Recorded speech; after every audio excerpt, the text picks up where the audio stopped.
My dear friends, welcome to my channel. Brothers, இன்னைக்கு Bulgaria இருக்கு இல்லையா? பல்கேரியா ஒரு ஷெங்கன் கண்ட்ரி, யூரோப்பில் ஷெங்கன் கண்ட்ரி. இங்கே வேற ஒரு ஜாப் இருக்குது. இதெல்லாம் நல்ல ஒரு ஒர்க் பெர்மிட் அப்ளை பண்ணலாம், சீக்கிரம் சக்ஸஸாக ஏறி போகலாம். இதோட டீட்டெயில் நான் சொல்கிறேன். ஓகே, பல்கேரியா வந்து ஷெங்கனுக்குள்ளே தான் இருக்குது, ஆனால் நல்ல டெவலப் ஆகுது. இங்கே விசாக்கள் நிறைய வருது. எல்லாமே அக்ரிகல்ச்சரல், வேர் ஹவுஸு, கன்ஸ்ட்ரக்ஷன், ஃபார்ம்ஸு, இந்த மாதிரி. அப்போது ஒர்க் பெர்மிட் எவ்வளோ ஸ்பீடாக வருதோ அந்த அளவுக்கு விசா அடிச்சு ஏறி போகுது. மறக்காமல் நான் வச்சுக்கோங்க. நான் வந்து ஜென்ரலாக தான் சொல்கிறேன். மற்ற இடங்கள்லாம் நான் அங்கே போகிறேன், இந்த நாட்டு தான் போவேன்னு சொல்கிறாங்க. ஆனால் நாளாகுது, பிந்துது, விசா கூட ரிஜெக்ஷன் ஆகுது. ஆனால் இதில் தைரியமாக போயிடலாம். நான் ரெக்கமெண்ட் பண்ணுறது இந்த மாதிரி நாடுகளுக்கு தான்.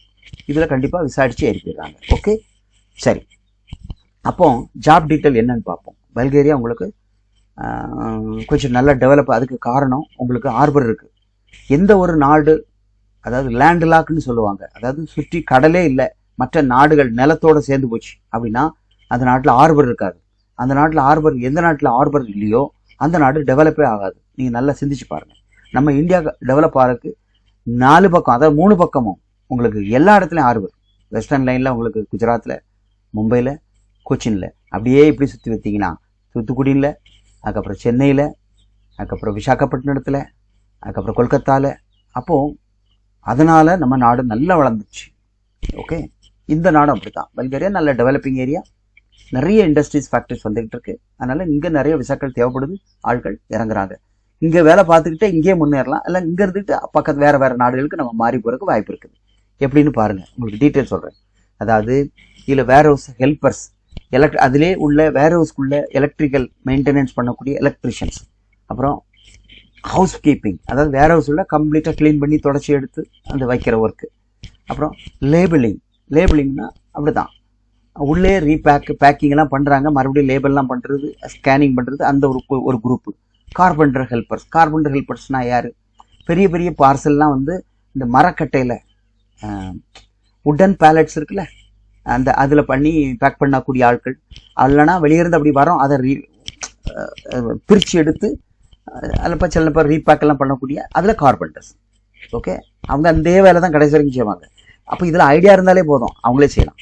ஒரு ஹெல்ப்பராக இருக்கவங்க கூட பார்த்துட்டு இது என்னால் செய்ய முடியும், கார்பெண்டர், புரியுதா? அதுக்குள்ளே அவங்க சேலரியெல்லாம் கொடுத்துருக்காங்க பாருங்க. இப்போ வேர் ஹவுஸ் ஹெல்ப்பர்ஸ் எல்லாமே 1200 பேசிக், ப்ளஸ் ஃபுட்டுக்கு வந்து 300 தனியாக கொடுக்குறாங்க. 1400 ப்ளஸ் ஃபுட்டுக்கு தனியாக கொடுத்துருக்காங்க. 1400, 1200, 1300 எல்லாமே இப்படி தான் இருக்குது. இதில் இது 8 ஹவர்ஸ் டியூட்டி வச்சுருப்பாங்க. ஓகே, இல்லைனா அக்ரிமெண்ட் வரும்போது தான் தெரியும் இது 8 ஹவர்ஸ் டியூட்டிக்கா இல்லை 11 மணி நேரத்துக்கு கணக்கா இல்லை 12 மணி நேரம் ஒரு ஷிஃப்ட்டுக்கு கணக்காங்கிறது பிறகு தெரியும். எப்படினாலும் என் கணிப்பு பிரகாரம் ஒரு 1500 யூரோ இதில் கிடச்சின்னா உங்களுக்கு ஆல்மோஸ்ட் 1,60,70,000 வந்துடும். ஃபுட்டு அலோன்ஸ் தனியாக கொடுத்துட்றாங்க. ஃபுட்டுக்கு 300 யூரோ நிச்சயமாக ஆகாது, அவ்வளோ செலவே ஆகாது. ஓகே, பட் இதை எப்படி கொடுக்குறாங்கன்னு தெரில.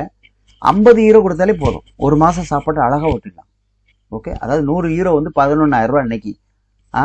4 பேர் ஷேர் பண்ணி சாப்பிடும் பொழுது இந்தியன் ருபீஸ் ஒரு 6,000 ரூபா தாராளம் போதும். சரி, 10,000 ரூபா போட்டோம். அவன் கொடுக்குறது 300 யூரோ. எனக்கு நம்பிக்கை இல்லை.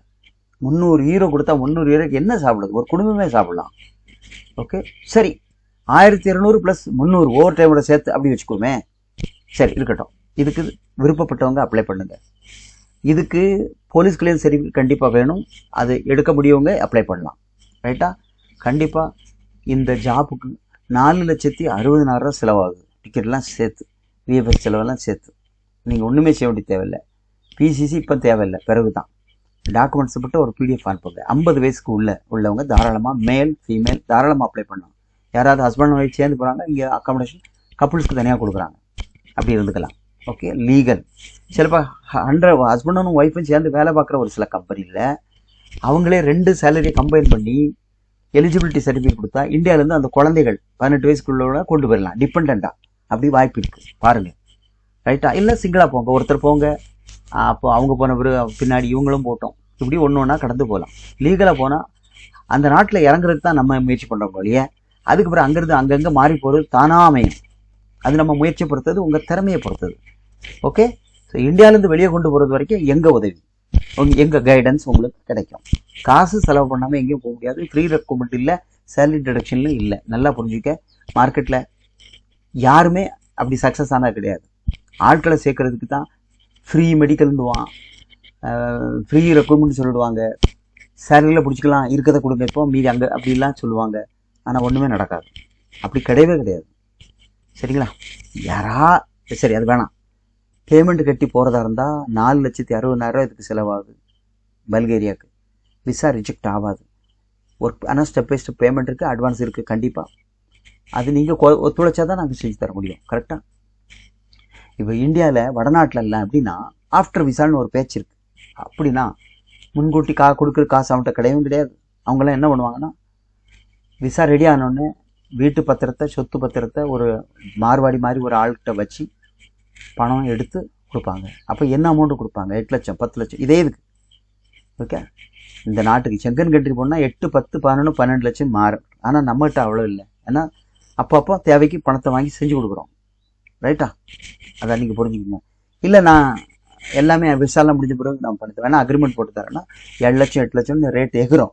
ஓகே சரி, நம்ம அந்த ரேஞ்ச் போக வேண்டாம். நீங்கள் ஒத்துழைச்சா நாங்கள் இதே ரேட்டில் செஞ்சுக்கலாம். ஓகே, வேறு வேக்கன்சிகள் வந்துட்டு தான் இருக்குது, பார்த்துட்டு இருங்க. கண்டிப்பாக எங்களை கூப்பிடுங்க.